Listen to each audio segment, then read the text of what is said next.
When Mama first goes away, what I miss most is her voice. At night while Papa's asleep, I sneak out of bed to listen to Mama's greeting on her answering phone. Democrat bun P Noel Pow no. Please leave us good news.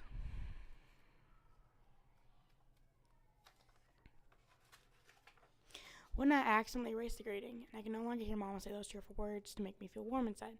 We have no good news. For the last 3 months, Mama's been at Sunshine Correctional, a prison for women without papers. When I ask Papa, what kind of papers does Mama need? He says, papers that say she belongs in this country. Can Mama have my papers? I ask. She can't. When I ask Papa, when is Mama coming home? He says, Saya, Mama loves you and Apple very much. She'd never stay way too long, if she could help it. Every night he makes dinner for us and helps me with my homework. Papa sits at the kitchen table and writes letters to the judges, who send people to jail without papers. He also writes to our mayor and congresswomen and all the newspaper and television reporters he's ever heard of. No one ever writes him back. Papa and I visit Mama every week. When she sees me, Mama runs to me, picks me up, and hugs me real tight. I miss you, Lucille, Mama says while pretending to bite my cheeks. Lucille is Mama's nickname for me. In Mama's high-end stories, a Lucille is a beautiful nightingale who eats of sweet cottony fruit called a soursup.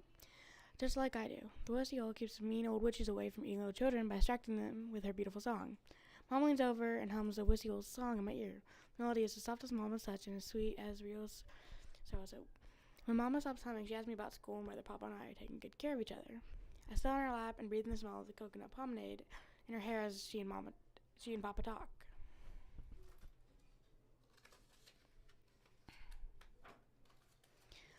Gotta go, folks, when the guard says when it's time to leave. It's time to take Mama away. I kick and scream and I beg to stay with her. Tears run down Mama's face as she is led away. The 2 guards stand on either side of her, give me stern looks. One of them tells Papa not to bring me again until I can behave myself. The car on the way home, I miss Mama so much my belly aches. I fall asleep and dream of the visit, except in my dream, Mom comes home with Papa and me. Yeah.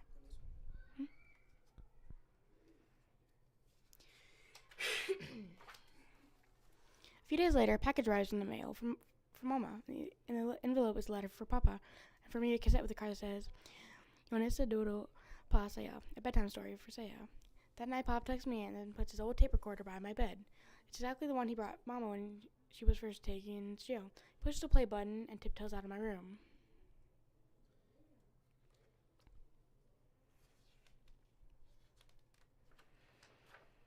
Suddenly, the room is filled with Mama's wind chimes voice singing about the soursup and the Nightingale. At the end of the song, Mama tells me a new bedtime story, one she made up herself. It's about Mommy Nightingale who goes on a very long journey and is looking for a rainbow trail in the sky so she can return home for her baby Nightingale. I close my eyes and imagine Mama lying next to me as she leans in to whisper the Nightingale story in my ear. Imagine Mama tucking me in, kissing me goodnight, and going to sleep in the next room with Papa. Next time we visit Mama, I do my best not to cry. I sit in her lap and kiss her whole face. I don't ask when she's coming home, because she doesn't know either. After that visit, a new tape with a story arrives at the house every week. Some of the stories are as sad as melted ice cream. Other times, they are as happy as the beach. One day, while sitting next to Papa's writing one of his many long letters when we listen to Mama's voice together. When the room is quiet, I ask Papa again, when is Mama coming home? He looks like he's going to get very angry when he bites his lower lip. Saya, Mama loves you, and very, very much. He begins telling me, then stops. He suddenly looks sadder than sad. He thought Mama might not come home ever again. Papa, can I write letters too? Of course, you can write your own story. I take Papa's advice and sit down and write my own story. When I'm done, Papa sends what he's written to one of the news reporters he's been writing to. A few days later, there is a message on her answering machine. The message is from a lady reporter saying she wants to print my story in the newspaper for everyone to read.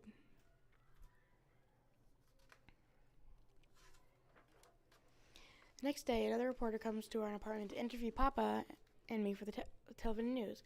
With a big lump in my throat, I tell her how much I miss Mama and I wish she could come be with us again.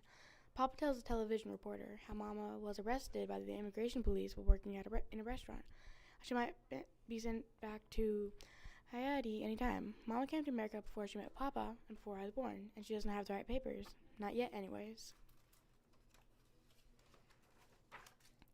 In a week's time, because of all the phone calls and letters to the prison from people who read about us in the newspaper and saw us on TV, Mama was brought before a judge. The judge says Mama can come home with Papa and me while she's waiting for her papers.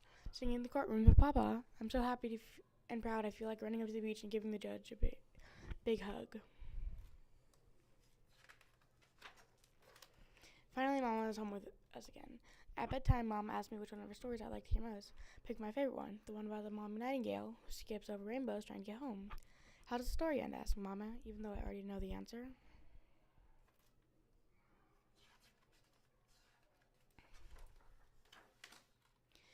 A smart and brave little Nightingale helps her mommy find the right rainbow trail. Mama says, and the mommy follows it home. I like the way Mama's story ends too. I like that the world brought us together.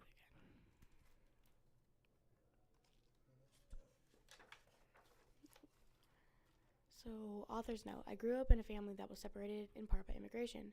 For most of my childhood, my parents were living in the United States, while my brother Bob and I were living with my aunt and uncle in Haiti. I knew my parents wanted to send for us, but we were always told that they couldn't because we didn't have the right papers. The idea of having the right papers always fascinated me.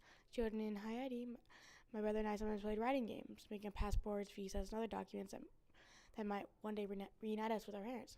Living in Miami now, with 2 young daughters of my own, I meet a lot of children who are separated from either one or both of their parents because their parents are undocumented, or as it says, are without papers. According to the United States Department of Homeland Security, Immigrations and Customs Enforcement, the people say it references to are the immigration police. Over 70,000 parents of American-born children have been jailed and deported in recent years. This book is dedicated to those children who, like Saya, are dreaming of the day when their mother or father or both parents will come home.